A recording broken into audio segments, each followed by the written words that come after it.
Angry Guy here. And why do 100% of millennials control only 3% of the total wealth in the United States? This is a very, very good question that is being asked now, and there are no simple answers about this. I touched on it a little bit in my previous video, and I've been doing a little bit more research, thinking a bit about it a little bit more, and it's just uh, it's just unbelievable. You question instantly, like, how is this even possible, right?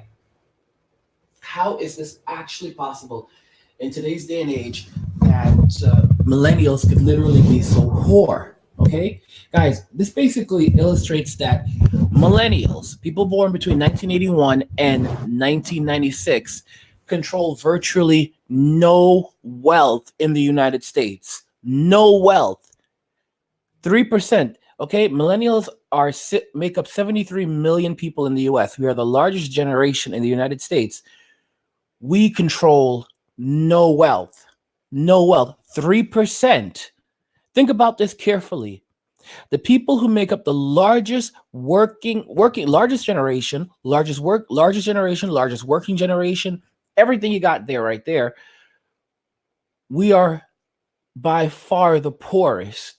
And not just poor, but extremely poor. And not just extremely poor, but but grotesquely extremely poor.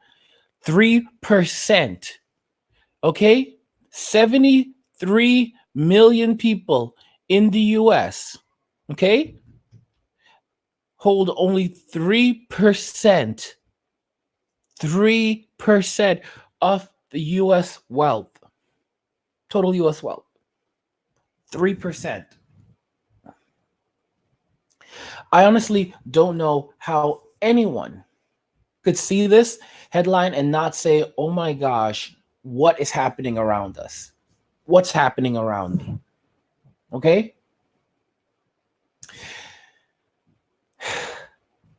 We control 3%. Gen X controls about 6%. And the remainder is controlled by the boomers by majority. They control like what, 90 something percent. Although even Gen X, even Gen Z evidently have more money than us poor millennials. Yeah, because we're still trying to recover from the Great Recession, the hundreds of thousands of dollars we took out in student loans per individual. The fact that we're going to be renting for the rest of our lives, and we are not getting married because we're too poor to get married. You get married when you've got your stuff together. We're too poor, so we'll probably never can get married. We can't start our own families. And of course, mom and dad, they weren't so responsible with the house, so they kept on refinancing, and they let us know that that the so-called family home isn't the family home anymore. Got to figure it out for yourselves, kids. And it's just been really hard out there, man. It's just been really hard out there. You come to realize that we really got the raw end of the stick, man. We really got the raw end of the stick, man, because we're so poor. We are poor. I mean, like, we're in extreme poverty. Millennials in the United States meet the definition of extreme poverty. Extreme. All right. I mean, we're in such extreme poverty right now that that like extreme poverty is basically it. Like, we're worse than extreme poverty, but they don't have, like I said, grotesquely extreme poverty, because there's no term that exists beyond extreme poverty. Okay, there's no term that exists beyond extreme poverty. We are essentially living almost like people struggling in third world countries. You might argue, but that doesn't make any sense. We're clothed, we're well fed, but I want you to think about the utility behind all of that. Think about the amount of money that we've put into our educations. Think about the fact that we've all been, to some degree, a bit active. In a lot of other countries, people don't attend school. In some cases, they can't attend school. In many cases, they simply choose not to attend school. As Americans, we get educated, we go to post we get postgraduate degrees, we actually acquire desired skills, many of these skills that are not available around the world. You have a number of countries where a significant portion of the population cannot read, is illiterate. Hence why they are more than happy to bring, for people from other countries to come over there, because you'd be shocked. You'd absolutely be shocked where you go to other countries, and a lot of the people in those countries simply cannot be bothered. They couldn't be bothered with learning to read. They couldn't be bothered with learning to write. They couldn't be bothered with mathematics. They could not be bothered with a lot of these things. So they can do like little basic things, but it's literally another language for them. I'm just being completely and utterly honest with you. In a lot of other countries, they don't bother, and as a result, the education system, the IQ is on paper quantitatively so low, because it's not because these people are not capable. They're letting you know they won't be bothered. All right, they won't be bothered. I'm so serious.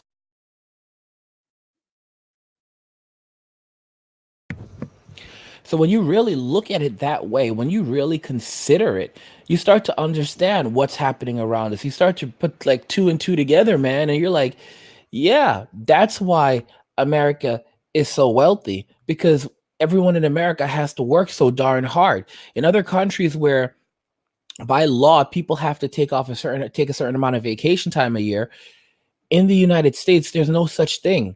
Okay? Working 80 hours a week is a normal thing in the US, man. That's a normal thing, man. It absolutely is. All right? So basically everything, like millennials, we are being like, it's like we're basically financing, we've been we've been financing the boomers before we were even born. All right, because they have all these quantitative methods where they can basically turn around, and they've been doing it, saying that, okay, so here's what's going to happen, man. We're not going to pay this bill. We need $100 million. We need 100 billion, million. What am I saying? $100 billion, man. But we don't actually have the actual money, so we're just going to use this method known as like reallocation, something like that, where we're just going to move this debt to, like the year 2029. So, the people of that time, based on the figures that we're seeing here, the economy will have grown enough over time to adjust. So there'll be more than enough money to pay that, man. So in 2029, they can pay that bill. They'll have the money, and now it's good to go. So no one needs to worry about that, man. 2029, in other words, people of my generation have to pay for the bills, for the expenses, that the checks that these guys wrote like 30, 40, 50 years ago. Can you imagine something like that? Being able to write a check, cash the check, but sign the date, like sign the date on it, like, into the future. Because this is what they're doing. This is what they've done. The boomers have been literally going around and writing checks for trillions of dollars for decades now. Well, I mean, first it started out with billions, then hundreds of billions, and they were like, wow, we can really get away with this. They started going for trillions. All right. And they started going around and they started writing these checks, and then they began writing future dates on them. I'm not joking with you. This is how Congress has been working for years now, for decades. They'll write a check.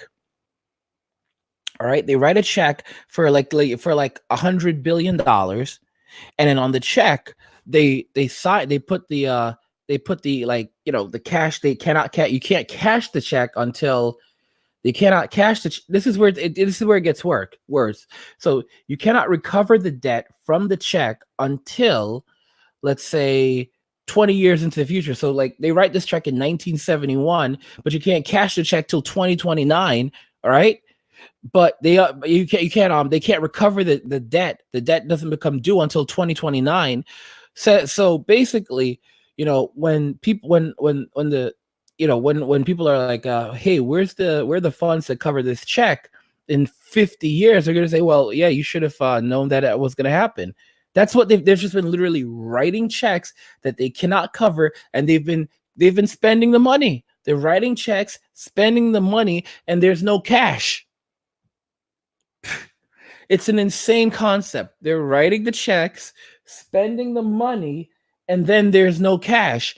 And it obviously makes sense that there would be no cash because they're spending whatever cash there is, but they're coming to the conclusion that there should be even more cash in 30, 40 years. So don't worry about it, man. And with the way that with the way that interest works, yeah, we should be good, man. We should be real good. Guys, these people, doctor says, just said, "What's up, man? Hey, what's going on, doctor?" He says, "Happy Thanksgiving." I appreciate that. Thanks, bro. If you want to, guys, if you're having if you're happy that I'm like here streaming for you guys, definitely feel free to drop a super chat.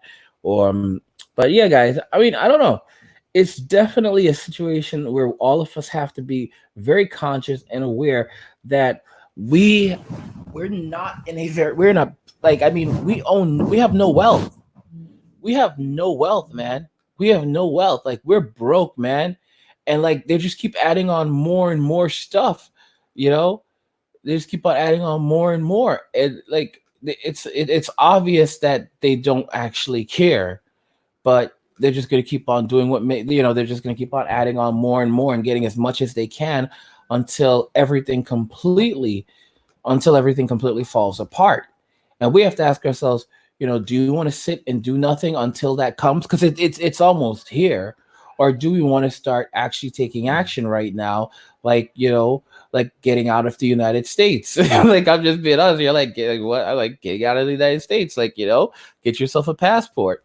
Guys, we just put out a new course, Making Massive Profit Off Cryptocurrency in a Global Recession. Don't forget, so this is not a drill. The global recession is here and everything will be on sale. The value of fiat currency usually returns to zero, and this time it's going to sink. Holding cryptocurrency and investing in the right currencies in a global recession can not only make you rich, but also determine one's ability to survive. And in this course, you will learn the following. You're going to get global recession investing and trading strategies that'll make you rich, how to know what cryptocurrency to invest in a global recession, understanding market psychology in a global recession, using it to make significant profits from cryptocurrency, recession cryptocurrency evaluation methods to find a coin that will skyrocket in value, and of course, the one mistake that will prevent you from becoming a crypto millionaire. And let's not forget handling investment risk and using it to make massive profit.